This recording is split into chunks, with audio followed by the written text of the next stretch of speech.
is. But also, let's take a look at this. From a Giants perspective, they have money to spend. People weren't taking their money. Now that they hit the trade market, and quite frankly, I thought they got a steal. You're talking about a guy that should be good in the major leagues for the next 7 to 8 years in his prime, and the going rate of a salary for a great baseball player from the free agent market, it's $300+ million. I thought San Francisco made out well. Pro Baseball Today, only on SportsGrid. What do you make of this price tag here, reportedly, of $1.7 billion for a club that right now technically doesn't even have a home ballpark? We don't see a lot of teams sold in Major League Baseball. I mean, if you go back to 2020, Steve Cohen bought the New York Mets for $2.4 billion. The only team sold since then was the Orioles last year, also for around $1.7 billion. Newswire, only on SportsGrid. It was the first time, I think, in Dodgers history that the ballpark was full in the first inning. Everybody was there to see Shohei Ohtani throw his first pitch as a Dodger, and I had mixed emotions about this for a few reasons. Number one, it was a reminder of, wow, this is so crazy, right? You're watching him hit 98, 99, even 100 on the radar gun going, this guy's not human. Nobody should be able to be this good of a hitter and this good of a pitcher. Fantasy Sports Today, only on SportsGrid. I can't even believe I'm saying pitcher's battle and using the words Patrick Corbin. But can I tell you, Scott, he's a different guy. He's a totally different guy with the Rangers than we've seen. I say this all the time. Don't worry about the first 5 innings. Don't even watch the first 5 innings in Texas Ranger games. Because for whatever reason, there's a ton of runs scored in the first 5, and then it just stops. It just stops. GameTime Decisions, only on SportsGrid.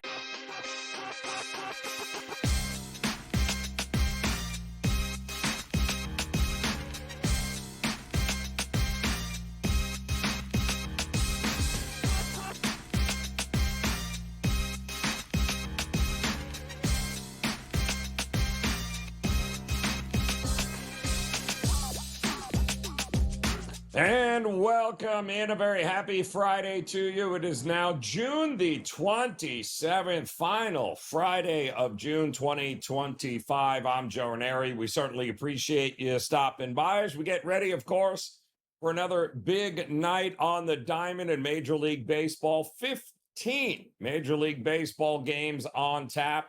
All of them looking to start after the top of the hour. We've got a couple of weather concerns that have pushed back a few start times here tonight, including the Mets at Pittsburgh at PNC Park. That game was supposed to start in about 10 minutes. It looks like they're going to go just after the top of the hour with Keller taking on Peterson in that game. Also, San Diego with Dylan Cease taking on Cincinnati at the Great American Ballpark. That game also going to be pushed back about 20 minutes, right around 7:20, 7:25, with Cease and Martinez going in that spot. Everybody else at this point seems to be on schedule. Lot of Major League Baseball to go over with you here tonight. We got our good friend Tom Vecchio coming up. We'll break down some of his favorite prop bets and games here tonight. In the meantime, we also have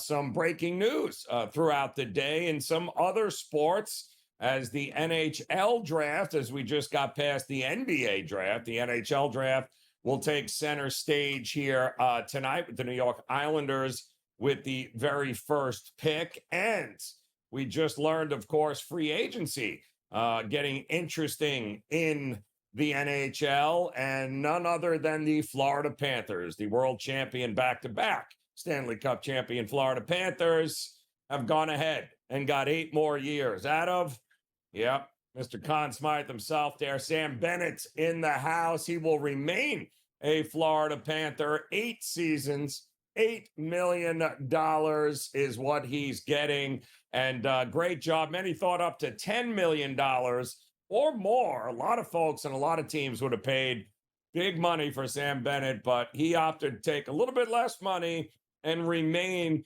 with the Florida Panthers. So the rich just got a little bit richer there as the 29-year-old Sam Bennett, who scored 27 goals for the Panthers in the last 2 Stanley Cup pushes there in the last 3 postseason, He is back, and they could not be happier for him. And of course, we did also learn earlier today the NBA never sleeps, which is interesting.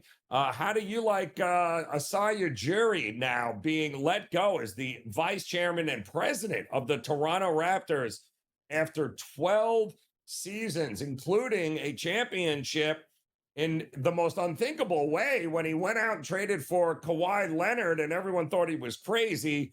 That worked out pretty well back in 2019, didn't it? As they ended up taking down the NBA championship. New ownership in Toronto. In fact, the Rogers Communication Group, who owns the Argonauts, the CFL team, also owns the Toronto Maple Leafs, has purchased the Toronto Raptors.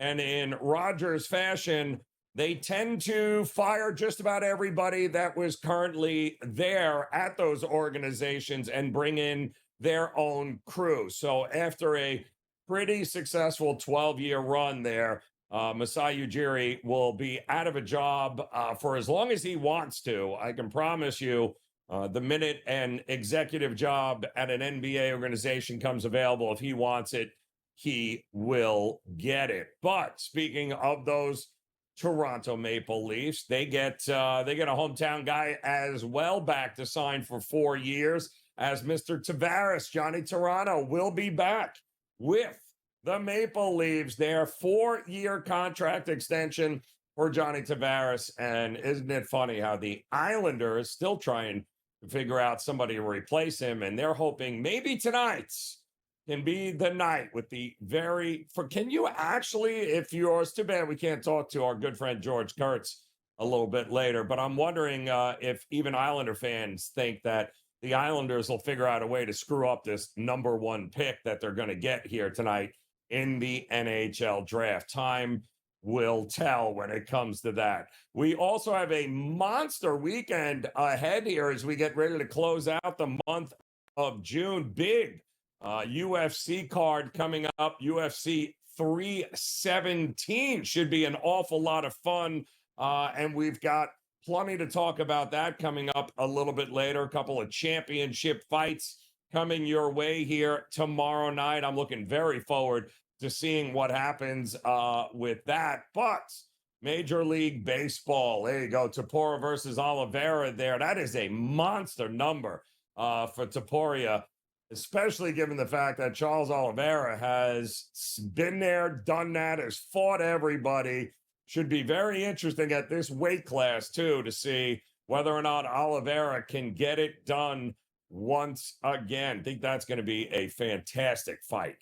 We also have a couple of WNBA games on tap here tonight. That will take center stage coming up after the top of the hour. Minnesota and Atlanta, as well as Indiana and Dallas right now. Still waiting to see. It looks like still waiting to see the injury report on these games here. Still some injury concerns in the WNBA, and we're going to see whether or not we can expect. It looks like we've got, Paige Beckers looks like she's going to be going here tonight for Dallas. Caitlin Clark, I would assume, by this spread, may or may not still be going. She was questionable earlier in the day. We'll let you know if we get word on whether or not she is going to play tonight. But certainly Dallas is that bad a team where even if Caitlin Clark doesn't play, the Fever are still laying points there. So plenty going on here across the board. And in other Major League Baseball news, Ron Washington, the manager of the Los Angeles Angels, the impressive Los Angeles Angels, by the way, who are now, I think, just maybe a game and a half or 2 games out of the final wild card spot in the don't shoot the messenger. I'm just telling you, I can't believe it myself, but they have been pretty competitive here, a lot more competitive than anybody, including myself, thought they would be. Ron Washington, however, looks like he is going to step aside for the rest of the year here. It seems to be some sort of medical condition for Coach Washington. Wish him the very best. But the Angels, who have been playing way above expectations here, can they keep it going. A lot of people think they can, in fact, and I know a few folks that are actually running to the window to bet the Angels to make the playoffs here as a prop bet, which is, I don't think anybody thought that was ever going to happen just 30 days ago. The Angels tonight at home start a weekend series against the Nationals. That's coming up late night. Of course, the Dodgers will be in Kansas City, and I'm willing to bet the Kansas City Royals, well, they don't score runs against the Dodgers either, even though Dusty May is going here, and the total is 9.5, and that's lofty, but that's most likely because the Dodgers are going to score at least 8 or 9 of those 9.5 total runs that they have posted in the marketplace. Noah Cameron going for the Royals. We'll have much more on the Major League Baseball slate here tonight. We got a lot to get to as we head into this final weekend of June. Game Time Decisions continues on the grid. Come back and join us.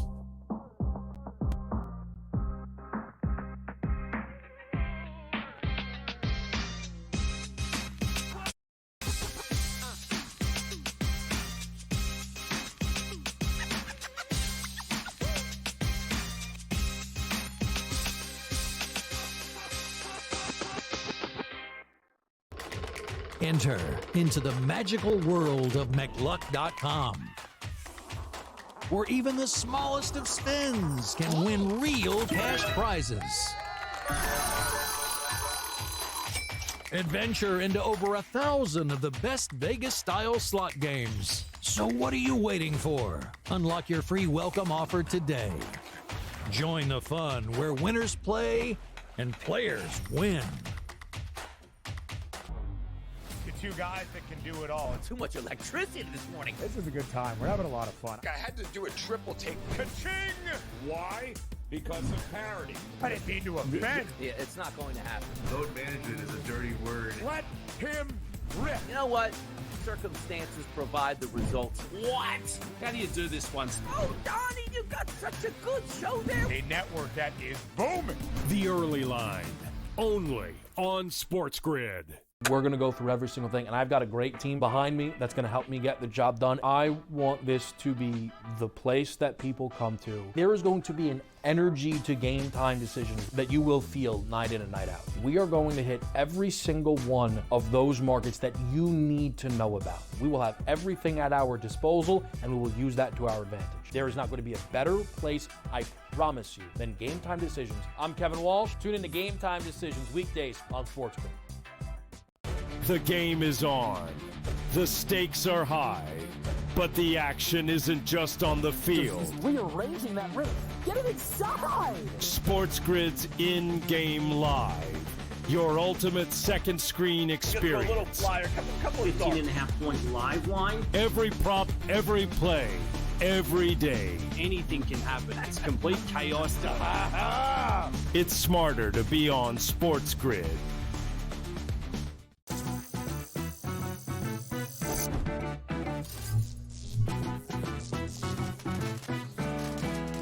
Did you know sportsbooks tend to draw up tighter bet lines for events that get even more bettors, like championship games or major matchups? My tip, try betting on less popular sports. You might have a better shot at beating those odds. Now, go get lucky. See you in Las Vegas. Let's get lucky.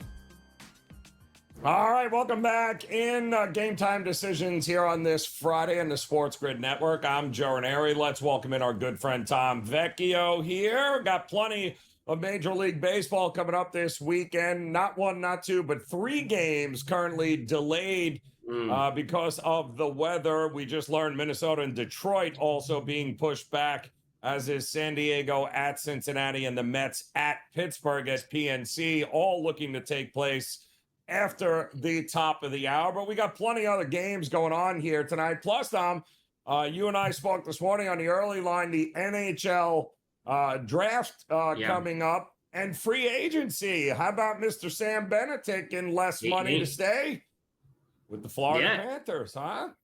Yeah, 8 for him, 8 years, $8 million. This is what I honestly love to see. Like, they have a chance to win again, or maybe not next year, but be in it for multiple years to come, year in and year out. And, taking $3 million less, which is what he probably could have gotten on the open market, that $3 million can be used to extend another player, bring another player. That's going to be an entire player's salary for a year. So I honestly love seeing players take less money when they have a chance to do something special, which is win multiple times. I mean, they've already won multiple times, but continue to win. Loyalty, shocking. Do right by the player does right by you. John Tavares also signing a 4-year extension for Toronto.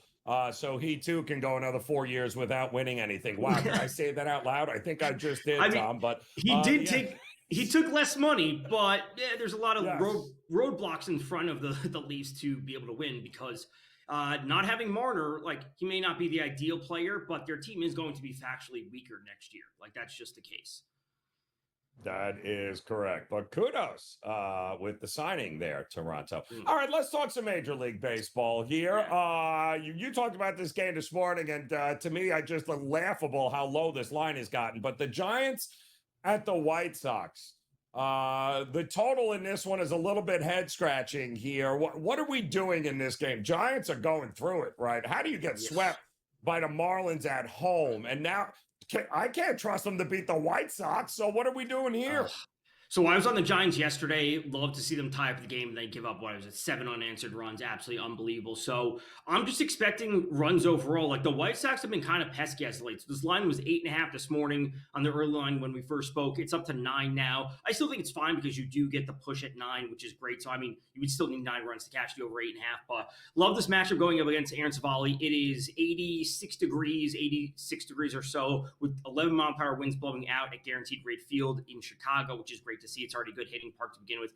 Aaron Savali is not a good pitcher. I will go to the grave with this, that he is not a good pitcher. He's not someone worth backing in any capacity. 1.85 home runs per 9 allowed is what he's up to this season. A 50.5% fly ball rate. With the temperature and the wind, you don't even have to be great hitters now. As we said, the Giants are kind of going through right now, but you get a few balls in the air, we're going to be getting an extra few runs here or there. Go over 9. Over 9 in that spot here tonight. And I agree. A couple of gas cans on the mound here tonight should at least get the bats going for the Giants. And maybe sometimes the best thing to do is get out of Dodge and get out of San Francisco, hit the road. So let's look for some runs here tonight. Berrios versus Bayo here, a big American League East battle between Toronto and Boston. Feels like we might get some runs in this game here, but what are you looking at in this one? So I want to back the Sox because, man, if there's any time for them to win a game, it would be the first game back after a horrible road trip. They did have off yesterday, so they have been back. I actually want to use a player from this on one side with George Springer as, kind of my daily hit parlay that I always tweet out, and we have to get to the Tigers game, which has been delayed, thankfully, which is good to see. So Brian Bayo, just an average pitcher when it's all said and done. He's not striking out righties at a super high rate, swing 21%. I don't care about his walk rate, doesn't matter for that. The BABIP, batting average of balls and plays at 265, that should be due for some regression. But the hitter I want to be going to is George Springer. He's absolutely crushing righties this year. He's actually having a really resurgent season. 138 WRC plus versus righties and a 365 wOBA. He's getting on, he's putting the ball in play, and he's an ISO over 200. So he's one part of that. And then if we can flip to the Detroit-Minnesota game, which is actually delayed, let's turn to Riley Green. So 2 players, each to just get a hit. We get these odds. It was plus 117 on Fanatics. It was plus 100 on FanDuel. And Riley Green is absolutely torching righties this year. 176 WRC plus. His ISO is nearly 300 at 294. Yeah, he strikes out a good amount, but when the ball is in play, he's absolutely crushing it with a wOBA over 400. Do not worry about David Festa, the pitcher for the Twins. Yeah, no, I wouldn't do that. A lot of Detroit money, it looks like, hitting the marketplace in that spot. Yeah. Are we getting in front of Tampa anytime soon? Even on the road? Like, what are we doing with this team? So Tampa has been really interesting because they started off the year kind of middling. I think getting Tampa at a pretty fair price at -132 is probably the spot to go. I have a little piece of that. I have a little piece of the first 5 for Tampa as well. Sagano's maybe been the Orioles' best pitcher because the Orioles have been atrocious this year. Their hitting's been significantly better as of late, but the pitching is still struggling. So I like Tampa. Honestly, if they lose tonight, I'll just be on them tomorrow. They are significantly better than the Orioles this season. So give it a bounce back day tomorrow if that's the case, if they lose tonight, but I'll be on Tampa tomorrow as well. Big number for the Yankees here tonight, but I always look at the total with this game. Are we thinking over? Because we've got a lot of under money coming in here with the Yankees and Warren on the mound. What are we thinking? So we got some wind blowing in at Yankee Stadium. It's about 10 miles per hour. It's still pretty nice overall. The question is like a movable force meets a stoppable object, or like the Athletics bullpen is terrible, but the Yankees can't hit right now. Like anyone can shut them down. So it's like, do we trust the Yankees to score 3-4 runs and the Athletics to do at least their part and add in 3 or 4 so we're at least close to that? Frankly, I got to side with the under. Like the Yankees can't hit right now. And yeah, the Athletics are terrible at pitching, but I just don't see a whole lot of runs. They could win this game 3-2. They could win this game 5-6, 6-5 in the Yankees side. Yep. That's the problem right now. Just no rhyme or reason as to what's going on with the Yankees offense. It is tough to judge. Tom Vecchio, yes, I'm with you. The Islanders will screw it up tonight somehow with the number 1 draft, but that's George Kurtz's problem. We're going to see you again over the weekend. Game Time Decisions continues here on the Grid.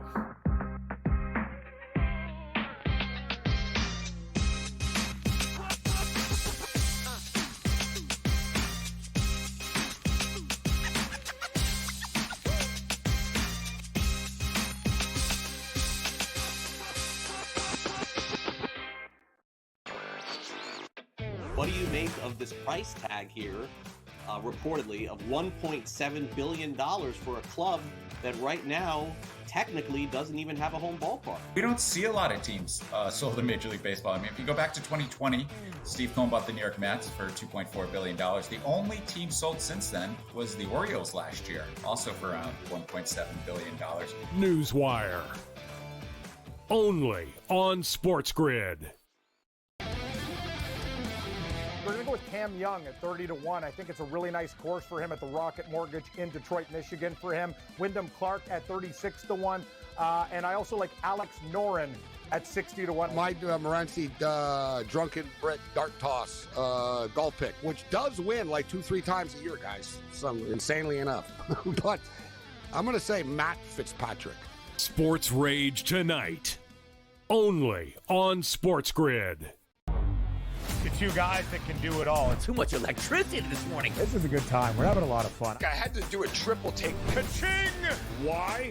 Because of parity. I didn't mean to offend. Yeah, it's not going to happen. Load management is a dirty word. Let him rip. You know what? Circumstances provide the results. What? How do you do this one? Oh, Donnie, you got such a good show there. A network that is booming. The Early Line. Only on SportsGrid. I do believe that SJ now is the #1 player in the world. The things that he can do from the point of attack, offensively and defensively, his ability to drive downhill and score in all 3 levels. And the thing I like most about this young man at 26, he's so humble. He's so humble. And that speaks to the whole culture of OKC that Sam Presti and Mark Daigneault has built. Humble team, folks. Betting above the rim. Only on SportsGrid.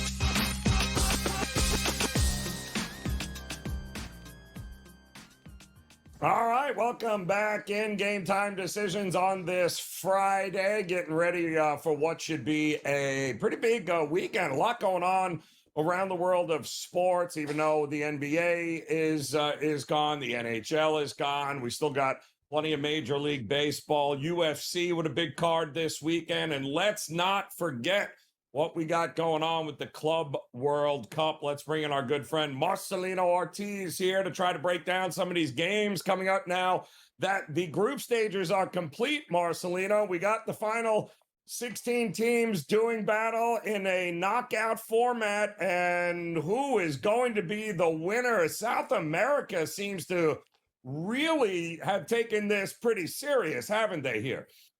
That is the case. I'm very, very excited. This is what we soccer fans live for, the knockout games. What we're going to see is going to be sparks, fire, and intensity throughout the 8 games that we're going to see Saturday, Sunday, Monday, and Tuesday. South America is representing. We have the 4 Brazilian teams advancing to the next round.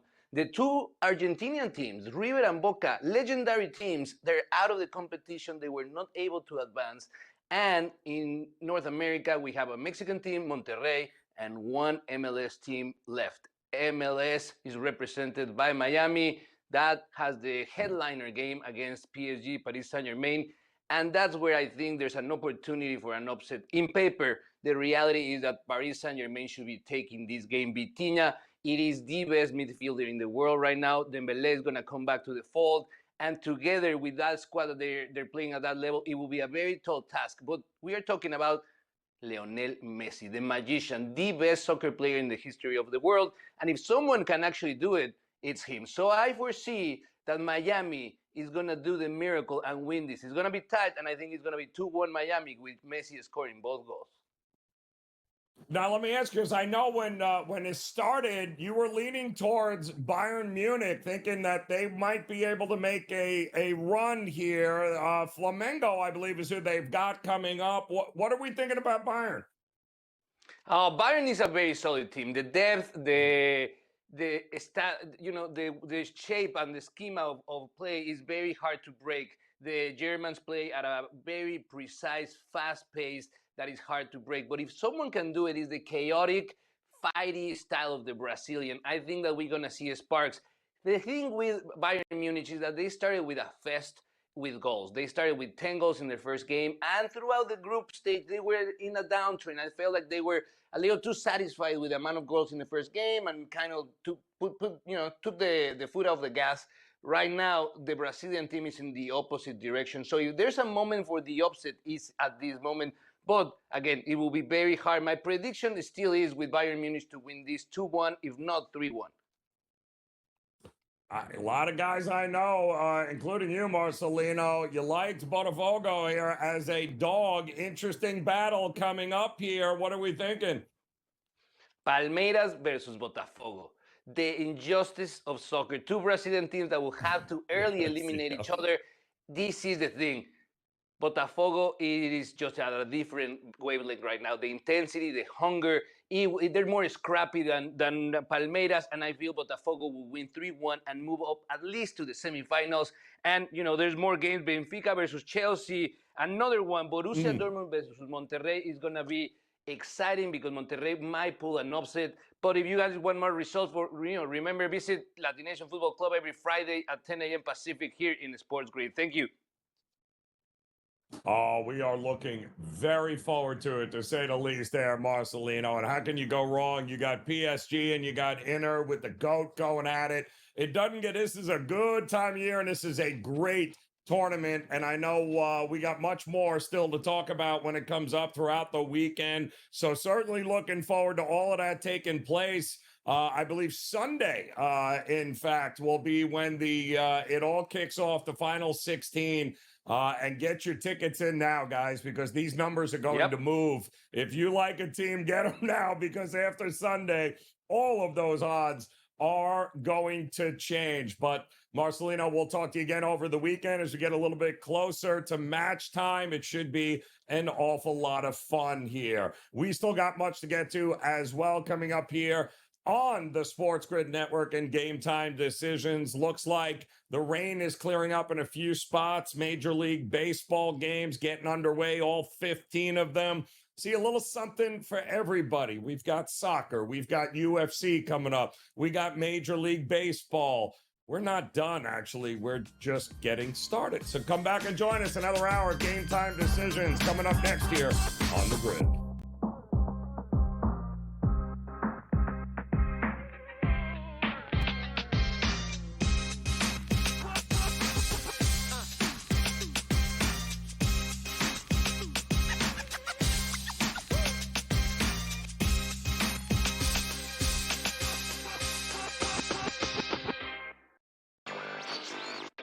What do you make of this price tag here, reportedly, of $1.7 billion for a club that right now technically doesn't even have a home ballpark? We don't see a lot of teams sold in Major League Baseball. I mean, if you go back to 2020, Steve Cohen bought the New York Mets for $2.4 billion. The only team sold since then was the Orioles last year, also for around $1.7 billion. Newswire. Only on SportsGrid.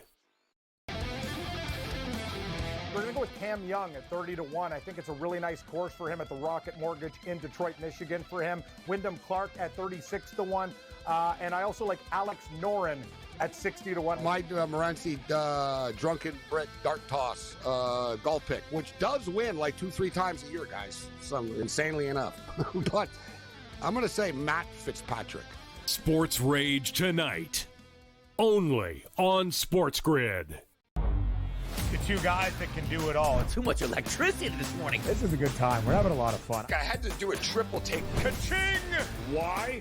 Because of parity. I didn't mean to offend. Yeah, it's not going to happen. Load management is a dirty word. Let him rip. You know what? Circumstances provide the results. What? How do you do this one? Oh, Donnie, you got such a good show there. A network that is booming. The Early Line. Only on SportsGrid. I do believe that SJ now is the #1 player in the world. The things that he can do from the point of attack, offensively and defensively, his ability to drive downhill and score in all three levels.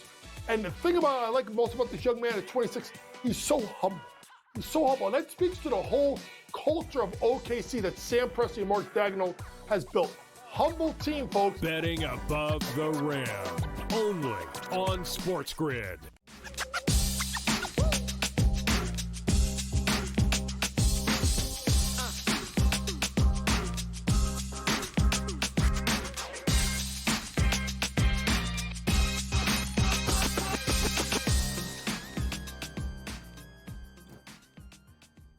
All right, welcome in. A very happy Friday to you now, the final Friday of June 2025. I'm Joe Raineri. We appreciate you stopping by as we get you ready for the night and the weekend, and plenty of action coming your way. And we'll start in Major League Baseball this hour as the dog days of summer are almost upon us here. We've got, of course, afternoon rain in a lot of parts of the country here as the humidity starts to roll in. Get used to it. We've had a couple of games that have been pushed back here tonight. We'll have, of course, a couple of weather concerns throughout the weekend as well. But the good news is one of those games supposed to start about 20 minutes ago is getting underway right now, and that is the New York Mets taking on the Pittsburgh Pirates. Mitch Keller going for the Pirates here tonight. The Mets sending out Mr. Peterson here, the lefty, in hopes of continuing,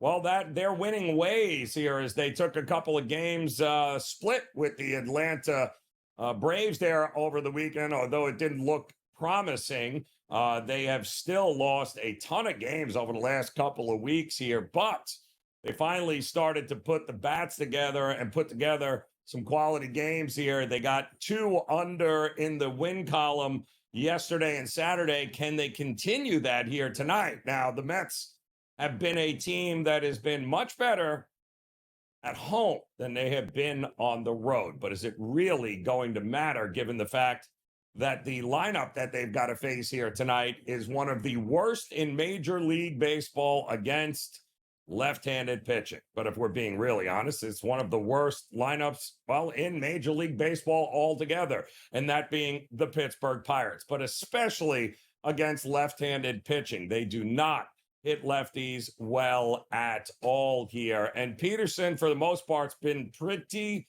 darn good. But the Mets have some other issues, as it was confirmed earlier today, that poor Griffin Canning, the one guy that nobody thought could be the stopper of the rotation there for the Mets, and what a season he had been having. And yeah, got to the third inning yesterday, landed on the foot wrong, and there went the Achilles, ruptured Achilles. He is out. He has been already sent to the 60-day IL. That's unfortunate for Griffin Canning, who really was having a great bounce back year here with the Mets organization. But even harder is now the Mets got Tyler McGill still on the IL. Now they lose Griffin Canning here. So the Mets rotation, it's glad that they got Frankie Montas back, who pitched very well in his first go around. Sean Manaea, they are hoping will be here around the corner, but it would not be shocking to me if the New York Mets are making some moves maybe before the trade deadline to see if they can't bolster that rotation. The problem is there's not a lot of big names available around Major League Baseball, at least frontline starters for them to go out and get. And I doubt very much the Marlins will trade Sandy Alcantara to their division rival in the New York Mets. So, but the Mets, it's going to be pretty important that they win the games they are supposed to win. And this tonight is a game they're supposed to win here. So they are underway at PNC Park. That is good news. The other New York team, the Yankees, also getting ready to get underway here in the Bronx. And the Yankees, well, you know, which version of this lineup shows up tonight? Does anybody know? Anybody care to venture a guess? Will Warren actually has been pretty decent for the Yankees here.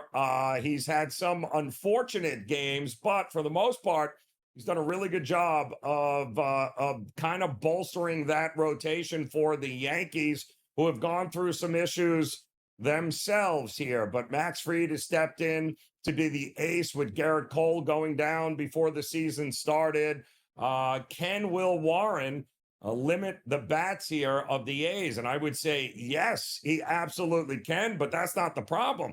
The problem is how many runs are the Yankees going to score, because runs have been hard to come by for New York for the better part of two and a half weeks. Now, the Yankees should be able to handle business. Wind blowing in here tonight in the Bronx. Not great, hot, humid weather. Rain on and off here. Is that going to affect it? The Yankees are more than capable of scoring 8 runs by themselves against this A's rotation, as well as this A's bullpen. And they know Spence pretty well. Why? Because he spent 5 years coming up in Major League Baseball in a Yankees organization. So I think there's a good opportunity here for the Yankees to get this weekend started right. Big price, but maybe the Yankee team total may not be a bad way to look. Minnesota and Detroit, also a game that has been pushed back because of weather. That's getting ready to go. David Festa on the mound for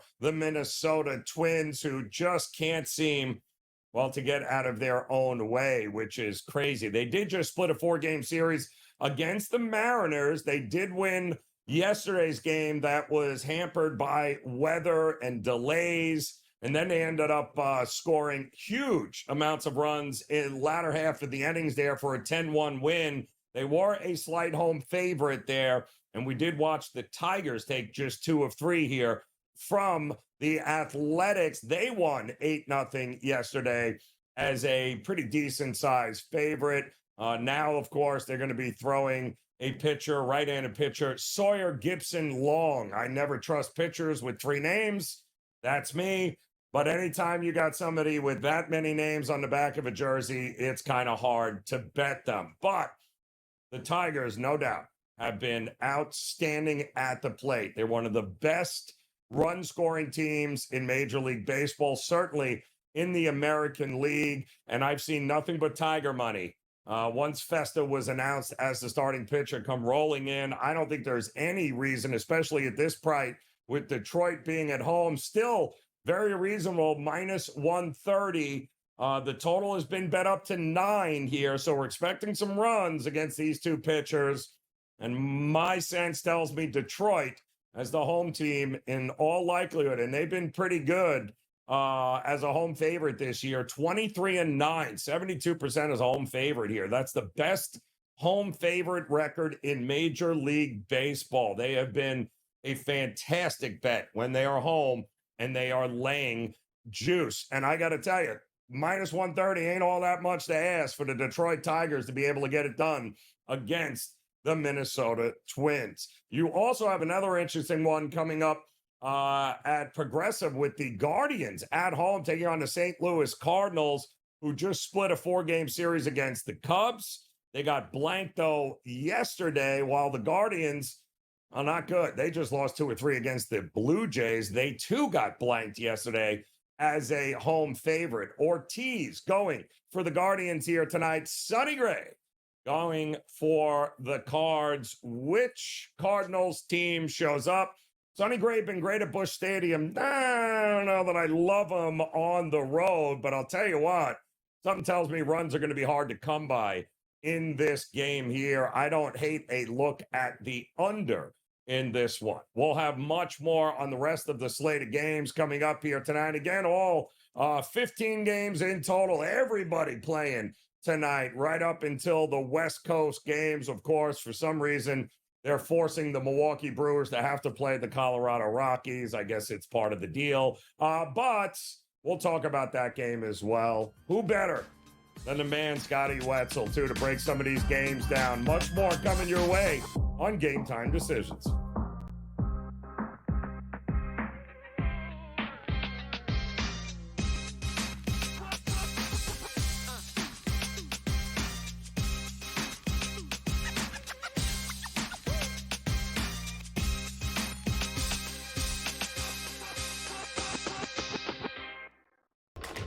Enter into the magical world of McLuck.com, where even the smallest of spins can win real cash prizes. Adventure into over 1,000 of the best Vegas-style slot games. So what are you waiting for? Unlock your free welcome offer today. Join the fun where winners play and players win. Two guys that can do it all. Too much electricity this morning. This is a good time. We're having a lot of fun. I had to do a triple take. Ka-ching! Why? Because of parity. I didn't mean to offend. Yeah, it's not going to happen. Load management is a dirty word. Let him rip. You know what? Circumstances provide the results. What? How do you do this once? Oh, Donnie, you got such a good show there. A network that is booming. The Early Line, only on SportsGrid. We're going to go through every single thing, and I've got a great team behind me that's going to help me get the job done. I want this to be the place that people come to. There is going to be an energy to Game Time Decisions that you will feel night in and night out. We are going to hit every single one of those markets that you need to know about. We will have everything at our disposal, and we will use that to our advantage. There is not going to be a better place, I promise you, than Game Time Decisions. I'm Kevin Walsh. Tune in to Game Time Decisions weekdays on SportsGrid. The game is on. The stakes are high. But the action isn't just on the field. He's rearranging that ring. Get it inside! SportsGrid's in-game live. Your ultimate second screen experience. A little flyer, couple of 15.5-point live line. Every prop, every play, every day. Anything can happen. It's complete chaos. It's smarter to be on SportsGrid.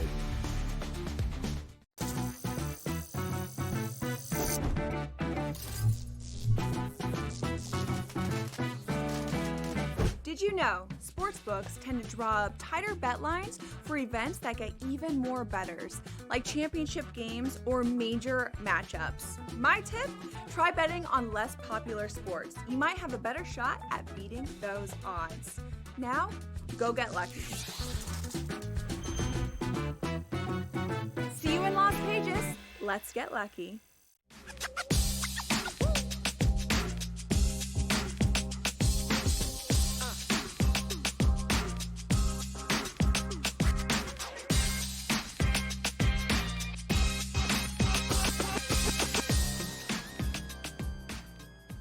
All right, welcome back in here. Game Time Decisions on this Friday. I'm Joe Raineri. Appreciate you stopping by. Again, much going on here this weekend. A little something for everyone as we get ready to close out the month of June. July just around the corner, the dog days of summer. And I know what you're thinking. Trust me.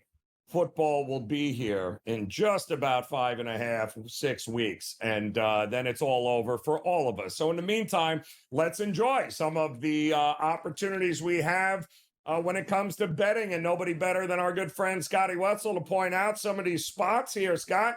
And we still got WNBA. We still got plenty of Major League Baseball action going on here tonight. A couple of games just underway right now. The Yankees and the A's going at it. And what Yankee team do we bet on? How do we bet the Yankees? If it's not the Sun, nobody's laying 255 with the Yankees. So are we going the total here? What are we betting on here? Yeah, I'm going total, Joe. I know this game just gets underway right now. In the top of the first inning, so the numbers are still the same. It's actually 8.5 now. Did bump up from 8 to 8.5, which I just don't understand. Given the under, the Yankees are the third best, however you want to describe it, under team in baseball. They're 47-30-1. The Bronx Bombers, with all the big bats and all the home runs and Aaron Judge. There's 17 more unders on this team than overs. And we buried the lead. They're on a unbelievable 13-1 under run. So this is one of those automatic plays. 13-1. You may think they win tonight 10-3. Maybe they do. But 13-1 under, we have to play the under once again. I love it. All right, so a couple of teams, Scotty, it's all about streaks. You love the streaks in Major League Baseball, right? If it ain't broke, we don't fix it here. Well, it feels like the Phillies are broke. But even more so, I still don't trust Atlanta here. And yet these two teams are getting ready to do battle down at Truist. So what do we do here when it comes to Philadelphia and Atlanta? Yeah, same thing. And it's oddly enough, it's the same odds-wise here. The line bumped up to 9.5. You see there. It was earlier 9. I don't get it. I watched a lot of that Mets-Braves series. This Braves lineup stinks, Joe. It is amazing how bad they are.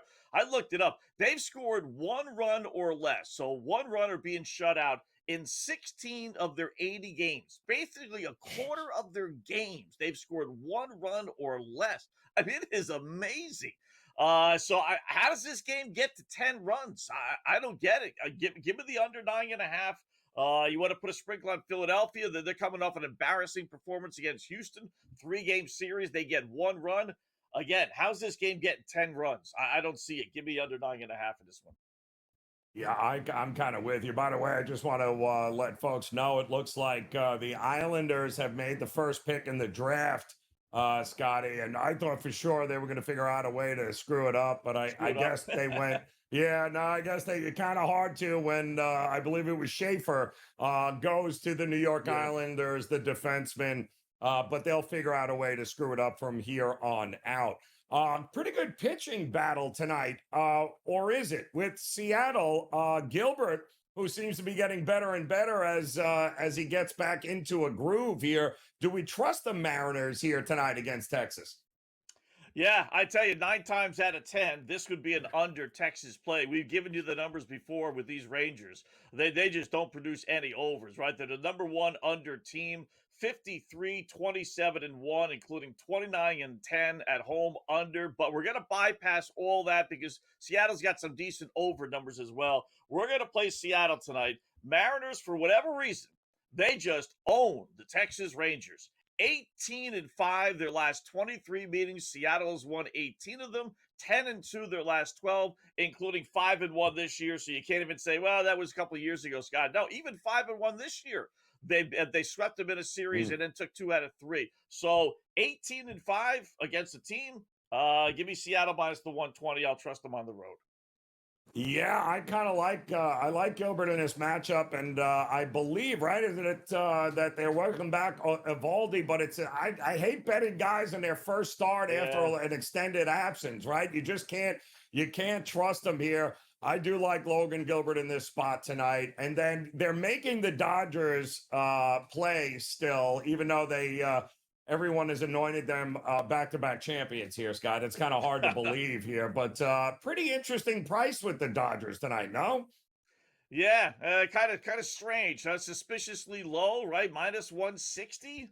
Dodgers playing well as they basically have all year, right? 10-3 their last 13. Just won a 4-game set at Colorado. Fly to Kansas City. Royals have lost 10 straight road games. That's 1 short of a franchise record. 10 in a row. They've been swept in 3 series. I mean, they're 5-11, their last 16 overall. Dustin May's nothing great, but it is what it is. He's going to go 5 innings, 6 innings. He's going to give up 3-4 runs, but that should be enough to hold the Royals at bay. Give me the Dodgers minus the 160. I'll bite on that easy number. Yeah, Noah Cameron, a lefty, a rookie lefty for Kansas City. But it doesn't matter how good those guys pitch. They're not going to get any run support. So, and that seems to be the big problem there. How about the Angels? We learned that Ron Washington, their coach, is going to step aside for medical reasons the rest of the year. Soriano on the mound taking on the Nats. Scotty, they're within 2 games of the final wild card spot. I didn't have that on my bingo card. I know. It's amazing. They're playing 500 ball. We talked about it in the break. If Trout can ever stay healthy, as long as he doesn't stub a toe walking off the field or pull a hamstring while jogging towards first base, they might be a halfway decent team. The lineup's actually not too bad. I like them tonight, minus 160. Nationals 3-15. Their last 18 games, 2-8 on the road. Well, they've just hit an absolute wall. You want to play the over in there as well. Nats 12-5 over their last 17 road games because they're giving up a ton of runs. And the Angels, playing well, 4-1 their last 5. So give me the Angels with another suspiciously kind of low price, minus 160. That's not too bad. No, not bad at all. I know you got a couple of player props we'll get to when we come back, plus a few WNBA games that might be worth taking a look at as the Indiana Fever also getting ready to take on Dallas. We'll have more as Game Time Decisions continues.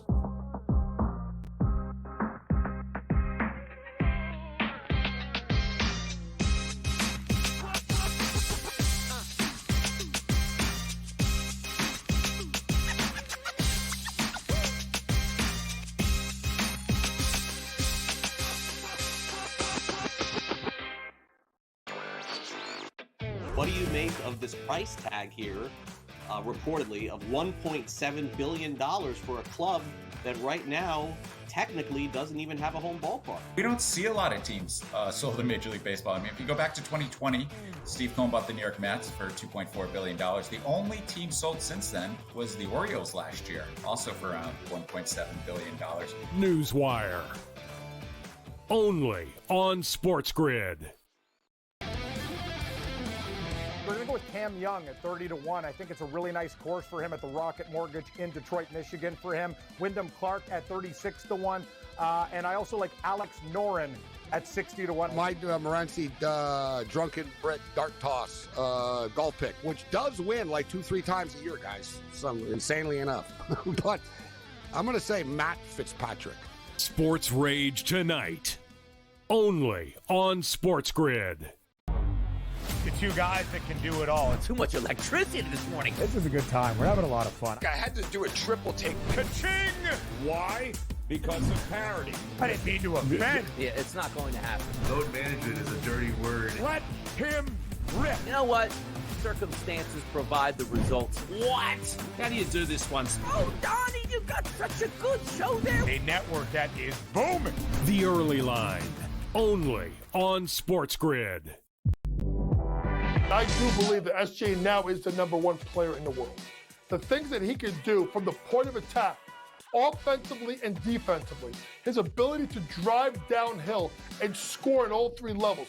And the thing I like most about this young man at 26, he's so humble.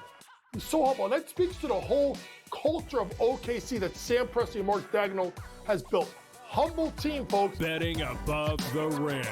Only on SportsGrid.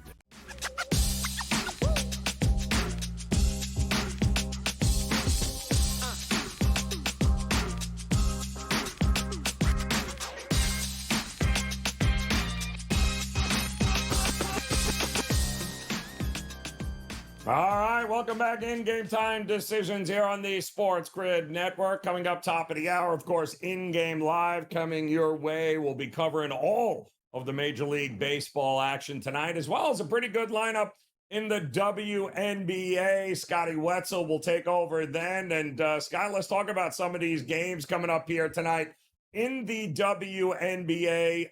The Fever are getting ready to play. No Caitlin Clark there, but you were just telling me they've actually played pretty decently as of late, taking on the Wings here. Still a favorite, the Fever. What are you thinking?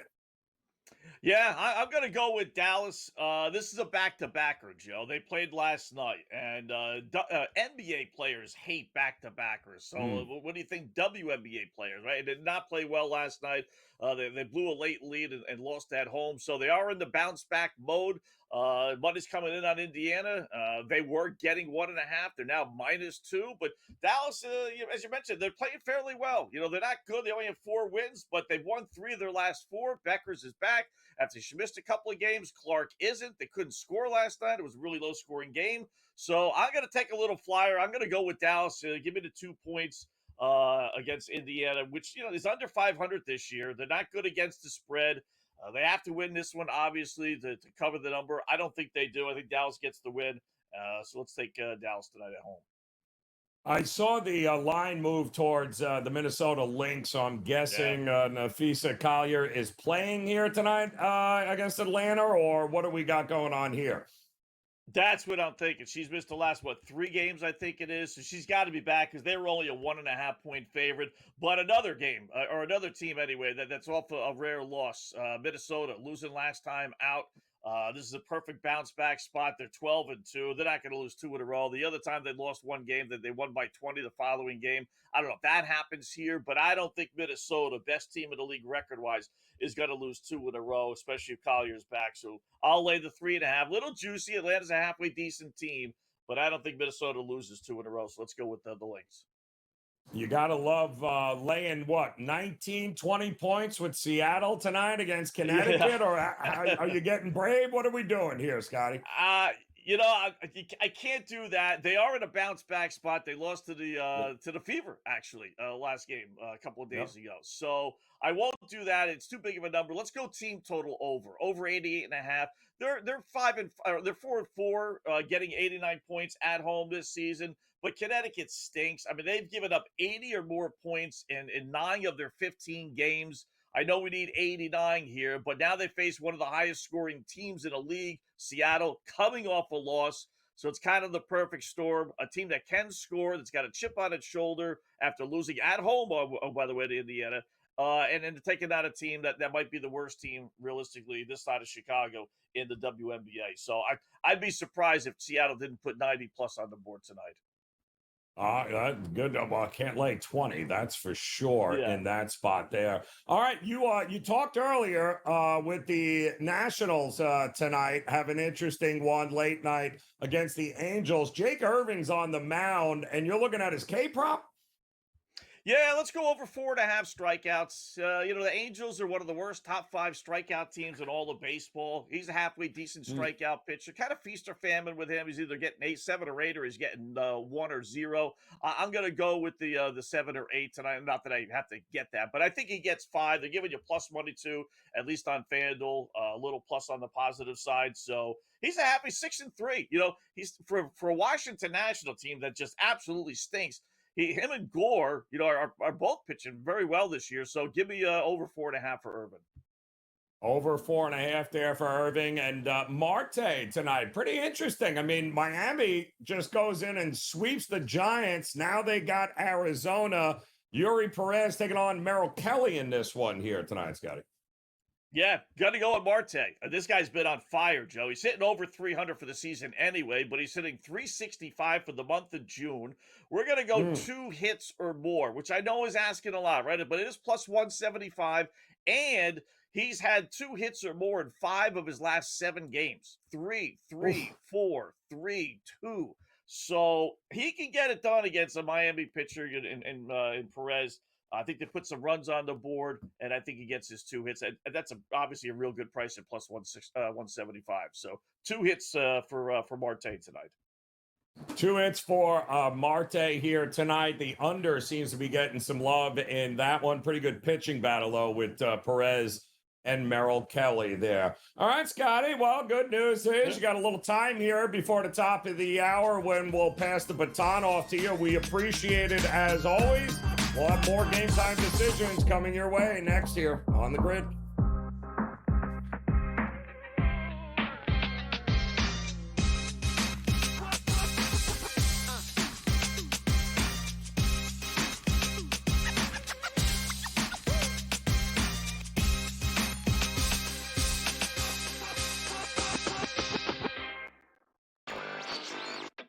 What do you make of this price tag here, reportedly, of $1.7 billion for a club that right now technically doesn't even have a home ballpark? We don't see a lot of teams sold in Major League Baseball. I mean, if you go back to 2020, Steve Cohen bought the New York Mets for $2.4 billion. The only team sold since then was the Orioles last year, also for around $1.7 billion.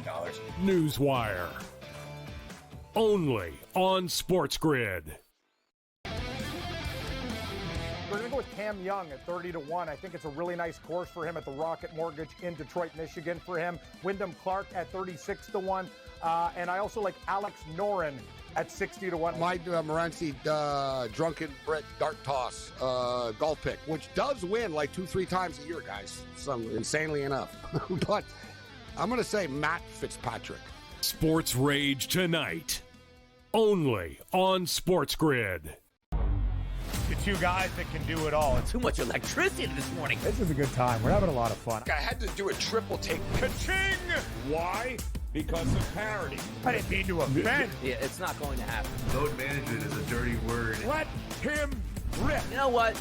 Circumstances provide the results. What? How do you do this one? Oh, Donnie, you got such a good show there. A network that is booming. The Early Line.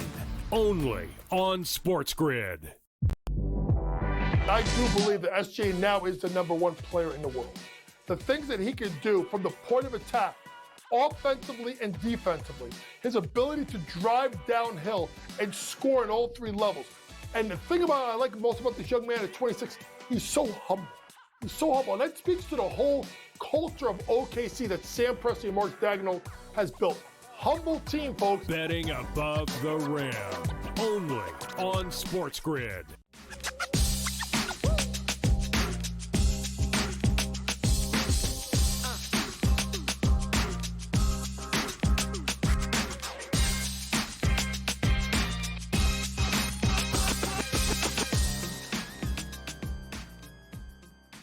All right, welcome back in GameTime Decisions here on the SportsGrid Network. So Aaron Judge just struck out again on the same off-speed pitch on the outside of the plate.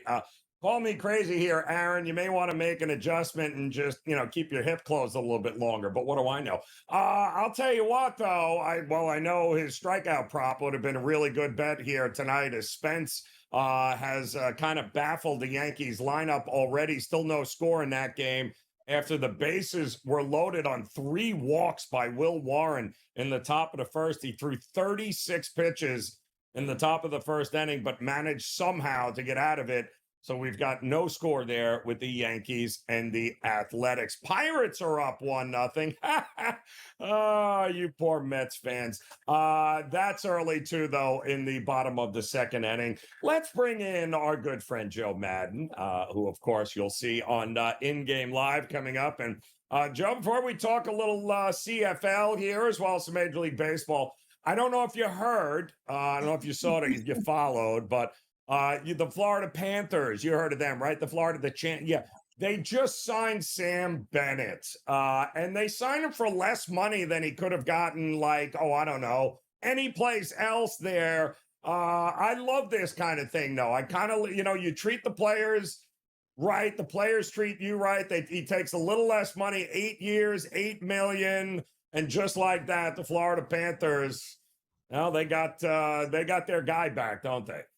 Yeah, they absolutely do. And why would he go anywhere else? Sam Bennett with this team just fits this team perfectly. We know the Florida Panthers love to come out and play one heck of a game. And we saw him after saying he wasn't going anywhere. And he really meant he wasn't going anywhere. And I love his style. I love his confidence that he comes out with the Florida Panthers. You guys can say what you want about him being dirty. I don't think he's dirty. He just plays hard and gritty. If he was that dirty, he would be kicked out of the league. So the Florida Panthers still plus 750 to take the Stanley Cup next season. Carolina's still the favorite. I still don't understand that, Joe. Plus 700, no way Carolina's coming out of the Metro and hoisting that cup, in my opinion.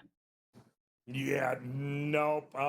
It's interesting. Tavares signed a 4-year extension with Toronto, but what is Mitch Marner doing? And what is Toronto is not going to be, I think, as good as maybe they've been here this past year here. But Tavares, pretty big part of what they're doing. They lock him up. It's a step in the right direction, I guess, for the Maple Leafs. Yeah, it is, but the Maple Leafs can never get past that hump. Mitch Marner will go it wherever they're going to pay him the most money. So if the Sharks come out and pay him $1 more than the Toronto Maple Leafs are willing to pay him, then he definitely is on the move. And I think he's on the move no matter what. I don't think he's a right recipe for Toronto, and signing up John Tavares just gives me even more reason to think Mitch Marner won't be re-signed. So it's going to be interesting to see what Toronto does out there, the moves they make here with the draft picks. But I think Mitch Marner is just going to go wherever the most money is offered to him. I don't think he cares about hoisting a cup from what I've heard about him. Can't wait to see what Marchand does here, though. Wondering if he's going to take less money to come back for a role at another Cup run. So a lot in the still coming up here in the NHL. You've got a CFL game coming up. Is it Montreal and Hamilton coming up here? Talk to me about what we're doing here, Joe. Yeah, this is an interesting one between the Montreal Canadiens and the Hamilton Ticats. Now, the Ticats coming off a bye. They're 0-2 on the season, yet to record a win. And it's really interesting to see this team because Bo Levi Mitchell, he's a gunslinger. He can get that ball nicely moving down the field. He's got weapons in the wide receiver role, especially Lawler coming out, Tim White as well. But the problem is the Hamilton Ticats have this defense that you absolutely can't trust. Their front seven's being absolutely destroyed, and their secondary is being picked apart. Now, we're looking at the Montreal Alouettes coming in here with the best defense in the East. This defense is so nice and sound, but they are giving up garbage points in the fourth quarter. When we look at Montreal also, they won't have their lead quarterback out, Davis Alexander, but they will have McLeod Bethel Thompson out. And we know 3 years ago he was able to win the Grey Cup. So he's a competent quarterback out here. I do think he's going to still be able to find Tyson Philpott. He's still going to be able to move that ball. So what I looked at in this one is Montreal's laying 3 points. I don't love it. I think the Ticats off of that bye will find a way to put some points on the board, but Montreal definitely against his defense. So I isolated Montreal's team total. It's over 25.5. I love it here. It's coming in at -108. But then I did look at Bo Levi Mitchell of the Hamilton Ticats to go over his passing prop. 310.5. We know teams coming from behind. He's going to have to make those big passes, and he always does. He's hit 684, right around that number, passing yards in those first two games combined. So I do have confidence in him. He's over 1.5 passing touchdowns is -130. It's too juicy against his Montreal's defense, but I do expect it to come into play. Now, Lawler here, the wide receiver for Bo Levi Mitchell, he has a big guns play over on FanDuel. And I wish they would bring this to the NFL this season. They had this last season in the CFL. They never brought it to the NFL, but it's Lawler to come out here and make a completion of 30 plus passing yards. So as long as he gets that receiving prop of 30 plus, it's coming in at great plus money, Joe, like plus 125. So I'm taking a shot on that with Bo Levi's arm and his ability. And then on the other side for Montreal, because I do think they're going to get these points on the board, it will be Tyson Philpott here. His 1 touchdowns plus 110, his 2+ touchdowns, it's worth a sprinkle. It's plus 550. He's definitely a key weapon out here for the Montreal Alouettes. Who is the team to beat this year, Joe, in the CFL here? Who's all the buzz around this season? Yeah, so I look at Montreal coming out of the East. This team is so strong. Their defense is playing so sound. Once Davis Alexander gets back under center, I think this is a team that really can compete. And we look at the West, and I think a lot of people are going to be surprised with what the Saskatchewan Roughriders are able to do this season. This team is coming out so complete, both offensively and defensively. They've got the quarterback. They've got the strong O-lines on both sides. They're able to really win it in the trenches as well as shut things down otherwise. So I think Saskatchewan and Montreal are your teams to look at. Outside of, everyone's going to look at Winnipeg. Everyone's going to look at Toronto, but look deeper this season. Yeah, a little bit there. And I'm guessing maybe better price too as well, not as chalky. Yeah, absolutely. If you're looking at the Montreal Alouettes, so they are the favorite there on the money line at plus 270. I would wait a couple weeks to bet this. I think as soon as Montreal starts taking a couple losses here, and we know during the season, a team is going to lose. They're not going to come out, even the Kansas City Chiefs lose, even though they come out nice and strong. So you look at them to take a loss. As soon as they take that loss, that is going to move. The Winnipeg Blue Bombers right now are plus 340, and Saskatchewan Roughriders are plus 360. So all of these teams sitting in similar situations where they've come out strong out of the gate. The books are putting that juice on them. But I do think as soon as Montreal takes a loss, we're going to get such better value on them to take the cup. Love it. See, a little value across the board. How about late night Major League Baseball tonight, Joe? Any game you're looking towards? Oh, yeah. Looking at everything across the board, I really like this matchup between the Washington Nationals and the LA Angels. I do think we're going to see both of these pitchers come out nice and strong. Jake Irvin coming out here for the Nationals and Sorarino coming out for the LA Angels. I'm going to take Sorarino over his 5.5 strikeouts. We're actually getting plus money on that at plus 112, and I'm firing him up to 7+ strikeouts in this one at plus 225. I think both of these pitchers are going to be strong. This is going to be that lower scoring game today, and we're going to see a lot of strikeouts on the board, Joe. Oh, I like it. All right. Up and over on that K-prop should be a lot of fun here, Joe. Of course, we'll see you in game live. Plenty of action across the board here tonight, including the Yankees with a solo shot. Jazz, I think, takes it yard to the short porch in right field. Yankees up 1-0 and stop the present. Pittsburgh has scored, you ready for this, Joe? 4 runs in the second inning against the Mets and Peterson. It is now 4-0 Pittsburgh. They might not score 4 runs the rest of the weekend. Unbelievable. Appreciate it, Joe. More Game Time Decisions coming up next here on the Grid.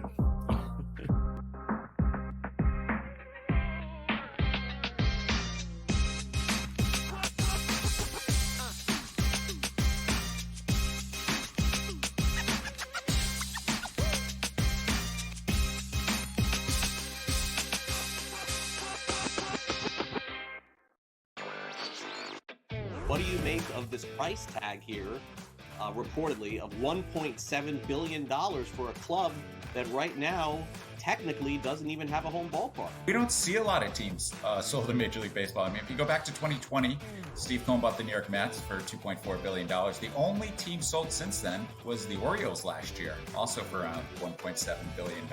Newswire. Only on SportsGrid. We're going to go with Cam Young at 30-1. I think it's a really nice course for him at the Rocket Mortgage in Detroit, Michigan for him. Wyndham Clark at 36-1. And I also like Alex Noren at 60-1. Mike Morency, drunken Brit dart toss, golf pick, which does win like 2-3 times a year, guys. Some insanely enough. But I'm going to say Matt Fitzpatrick. Sports Rage tonight. Only on SportsGrid. The two guys that can do it all. Too much electricity this morning. This is a good time. We're having a lot of fun. I had to do a triple take. Ka-ching! Why? Because of parity. I didn't mean to offend. Yeah, it's not going to happen. Load management is a dirty word. Let him rip. You know what? Circumstances provide the results. What? How do you do this once? Oh, Donnie, you got such a good show there. A network that is booming. The Early Line. Only on SportsGrid.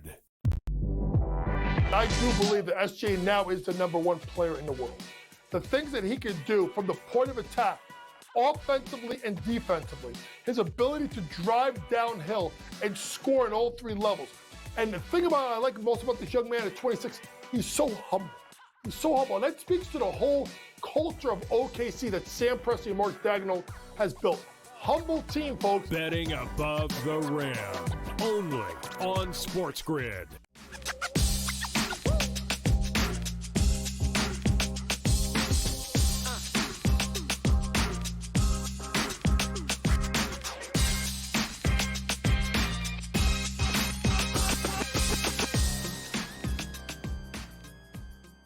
All right, welcome back in Game Time Decisions here. A quick update. Cincinnati up 2-0 on the Padres now, top of the second. Pittsburgh 4-0 over the Mets. Yankees have a 1-0 lead over the A's. And stop me if you've heard this one before, but the Rays are up 6-0 against the Baltimore Orioles. They are in the bottom of the second inning. I mentioned as we get ready to close out the month of June here, we got a little something for everyone this weekend. A lot of Major League Baseball, but we got one of the better fight cards for the UFC 317, 12 bouts. Love this here. And who better to talk to than our good friend Rohit Panaya here of Covers.com. And Ro, is it me or all these bouts and all these fights, fight nights, UFC, it seems very chalky so far this year here with favorites. Are we looking at this card and going, a lot of chalk again, or do you see some spots we can take advantage of? Yeah, I mean, I think this is a card where there are some really decent spots for underdogs here, especially underdogs kind of in that plus 200 range, which are sometimes, a little bit of the longer long shots. Not a huge underdog, but definitely longer long shots that, some people are kind of counting out. So definitely a few spots there to like. And in some of those fights with the really lopsided odds, you can still get some good value by looking at the over-under on rounds or some of the method to win lines. All right, so we've got, let's just start with the top fight here. Topuria versus Oliveira. 155 is what we're seeing here. And my goodness, this is a bit minus 430. Like, what is it should Oliveira even show up, bro?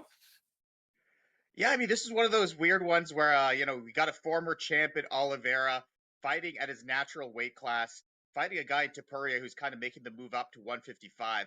But Topuria is just a machine. I mean, he's been a legend killer. How he destroyed Volk last year. Then he goes out and knocks out Max Holloway, first time in Holloway's career that he had ever been knocked out. And we do know that Oliveira can get hit. I think matchup-wise, this is a really, really tough matchup for Oliveira.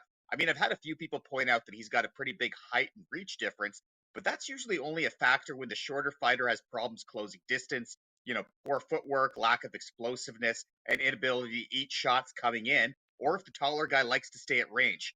But Oliveira actually prefers to trade in the pocket with his Muay Thai. Topuria doesn't have any of those issues closing distance, and Oliveira often relies on his chin. We've seen him get cracked in a lot of his fights. He doesn't really move that chin off the center line. We saw him get cracked in the 5th round by a washed-up Michael Chandler not long ago. And if he eats a shot like that by Topuria, he's going out. So, no, I don't necessarily, obviously anyone has a shot. Certainly Oliveira, who's one of the best finishers in UFC history. But my money's on Topuria, and I'm willing to look at some of those method to win lines to get a little bit more value. It's funny, too, because Taylor, I mean, Oliveira's going to be the bigger fighter, bigger reach, right? He's going to be a little bit taller, so it's going to be interesting to see at this weight what he can do here. But the fight, right before that with Pantoja is also very interesting at 125 pounds for the flyweight championship. What are we thinking here? Is there an upset in this spot? Yeah, I think this is one spot where I do like the underdog. The thing about Pantoja, I mean, right now he's making kind of a resume that can stack up against anyone, including Demetrius Johnson. He's trying to make a claim for being the greatest flyweight of all time. He's pretty much lapped the top of the division, and he's coming off a lopsided victory. But that was against Kai Asakura, who really had no business getting a title shot. And if you look at his 3 title wins before that, they were all very competitive fights. He had the split decision win against Moreno. He had, the close decision win against Steve Ursag. And then he had a win against Brandon Royval. I think it was like 49-46 on most judges' cards, but Royval outstruck him in almost every round. So a lot of competitive fights. So it's not like he's been out and out dominant. And he's taking on a guy in Kai Kara France who does match up very well against him. We know that Pantoja is all about relentless grappling, excellent top control, loves to be able to take the back of the guys he's fighting. But Kara France has an 88% takedown defense. That's going up against some really good wrestlers. He likes to keep things standing up, and I do think he's the better striker here. He's more explosive, has more power. He's a little bit more technical as well. So I think he can keep this fight standing up enough to make a little bit of a difference here. Maybe come out as an underdog, either getting the finish or just simply outstriking him, outworking him over 5 rounds. So yeah, I do like Kara France here as an underdog, and right now he's in that plus 200 range, which is certainly a nice payout. So the other lightweight fight, too, is interesting with Moicano and Dariush. But he's lost his last couple of... One of them was to Oliveira, wasn't it? Yeah, I mean, he got knocked out by Oliveira, got knocked out by Sarukian. Yeah. And, I mean, it's kind of an interesting one because I haven't bet a side in this one. I think both of the guys kind of have their weaknesses, their pros, their cons. But I like the over/under on rounds here. I like this fight to go the distance. A lot of people think this is going to be a quick one.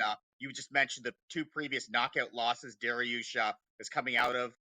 You look at both these guys; they have a bunch of first and second round wins and losses on their resume. Some really entertaining fights. But at the same time, when you look at how these guys match up, once again, it looks like this could go a little bit of a longer way. I mean, Moicano is not a guy who hits anywhere near as hard as Sarukian or Oliveira. He does have some TKO wins on his resume, but those were pretty much by ground and pound.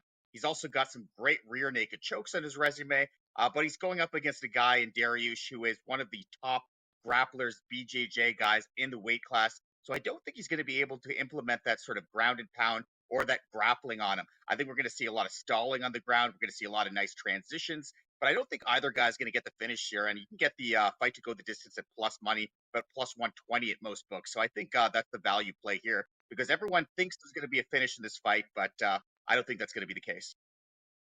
I like it at plus money to go to distance. I think that's a great call here. I can absolutely see these two guys and get it going to the cards, and then at that point, it's anybody's game. But it is going to be a fantastic card, and you got yourself a parlay, Ro, here. Let's see. Yeah, I mean, this is one of those ones where, Viviani, Araujo, Tracy Cortez, they do not get finishes. It's pretty much staggering at this point. Cortez's last 8 fights, every fight in the UFC has gone the distance.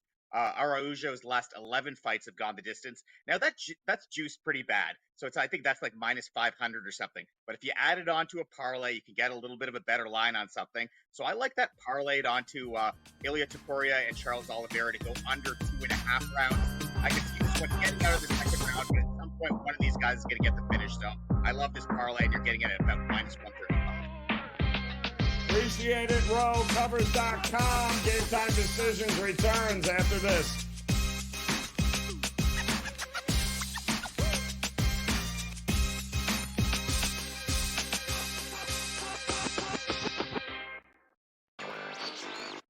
What do you make of this price tag here, reportedly, of $1.7 billion for a club that right now technically doesn't even have a home ballpark? We don't see a lot of teams sold in Major League Baseball. I mean, if you go back to 2020, Steve Cohen bought the New York Mets for $2.4 billion. The only team sold since then was the Orioles last year, also for around $1.7 billion. Newswire. Only on SportsGrid. We're going to go with Cam Young at 30-1. I think it's a really nice course for him at the Rocket Mortgage in Detroit, Michigan for him. Wyndham Clark at 36-1. And I also like Alex Noren at 60-1. My Morency drunken Brit dart toss golf pick, which does win like 2-3 times a year, guys. Some insanely enough. But I'm going to say Matt Fitzpatrick. Sports Rage tonight. Only on SportsGrid. The two guys that can do it all. Too much electricity this morning. This is a good time. We're having a lot of fun. I had to do a triple take. Ka-ching! Why? Because of parity. I didn't mean to offend. Yeah, it's not going to happen. Load management is a dirty word. Let him rip. You know what? Circumstances provide the results. What? How do you do this one? Oh, Donnie, you got such a good show there. A network that is booming. The Early Line. Only on SportsGrid. I do believe that SJ now is the #1 player in the world. The things that he can do from the point of attack, offensively and defensively, his ability to drive downhill and score at all 3 levels. And the thing I like most about this young man at 26, he's so humble. He's so humble. And that speaks to the whole culture of OKC that Sam Presti and Mark Dagnall has built. Humble team, folks. Betting above the rim. Only on SportsGrid.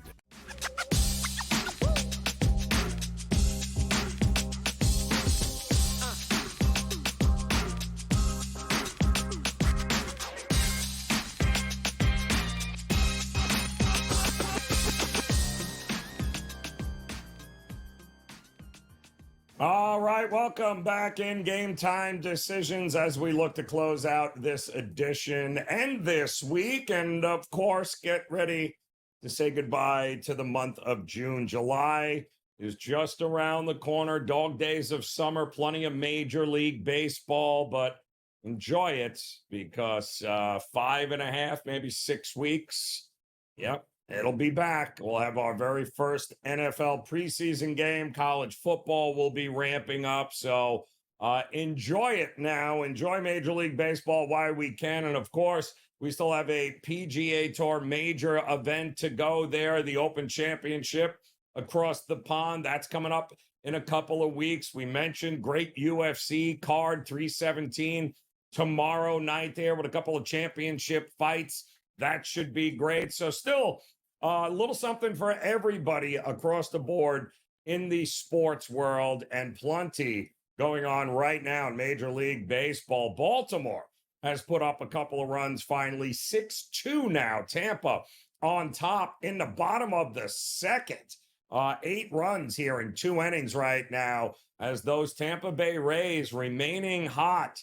Pepio going for Baltimore, Sagano going, Pepio going for Tampa and Sagano going for Baltimore. But a lot of runs here in just 2 innings right now, 6-2 there. No score, Minnesota and Detroit. They're in the top of the third. 2-0 Toronto has spotted Berrios, a 2-0 game right there. Bayo going for Boston. They are in the top of the third inning. St. Louis has put a 3 spot up against the Guardians. Sonny Gray on the mound going up against Ortiz of the Guardians in that one. And look at that. The White Sox have put up a run early against the Giants, who, well, they're really good at not scoring runs and giving up runs lately. And that, of course, coming off a sweep against the Miami Marlins at home. You thought maybe the road would be kinder to the Giants. Well, they're already down 1-0 in the bottom of the first in that one there. Yankees, too, threatening right now. They are in the bottom of the third inning as well. 1-0 is the score there in the Bronx. We do have much more Major League Baseball coming up. We had told you, too, Pittsburgh is up 4-0 on the New York Mets right now. Who had Pittsburgh having 4 runs by the third inning? Not me, I'll tell you that. Mitch Keller versus Peterson. Peterson is getting shellacked right now. And Pittsburgh has runners all over the base paths here, which is kind of crazy because this is a team that has not hit. They are one of the worst teams against left-handed pitching, and yet they are hitting Peterson like he is throwing it underhand right now. But plenty of baseball left to go in that one there. And Dylan Cease getting beat up here a little bit at the Great American Ballpark. 3-0 Cincinnati now in the bottom of the second inning. We do have a rain delay still, Atlanta and Philadelphia. That game was already supposed to be underway. In fact, they were about ready to get that game going, and then the skies kind of opened up. They put the tarp out. So that game currently in a delay. Abel versus Elder in that one. And get ready for a little late night action. You got the Cubs in Houston coming up just after the top of the hour. Then, of course, the Dodgers in Kauffman Stadium at Kansas City. And the Dodgers, pretty reasonable price. In fact, minus 150, 155 right now for the Dodgers against the feeble offensive Kansas City Royals, who just can't seem to give anybody any run support on that staff, which is a shame because they got the rookie Noah Cameron going here tonight, and he's been really good, but so is Waka, and so is Lugo, and so is everyone else who's pitched for Kansas City this year, except Kansas City just doesn't score any runs, so it doesn't do them any good. Late night action with the Nats taking on the Angels here in that one, with Soriano going up against Jake Irvin. I'm looking forward to the Seattle taking on the Texas Rangers game. That is coming up here in just a couple of minutes, and so is In-Game Live here on the SportsGrid Network. Scott Wetzel and company, Joe Madden, they will get you ready and get you updated with all the games here tonight. And obviously, we got a lot still going on, including, it looks like the Yankees maybe adding a run to their lead, 2-0 now over the Athletics. That'll do it for Game Time Decisions this week. We'll be back again on Monday, but we got plenty more to get to. In-Game Live is coming up next. Enjoy the games. We'll see you on Monday.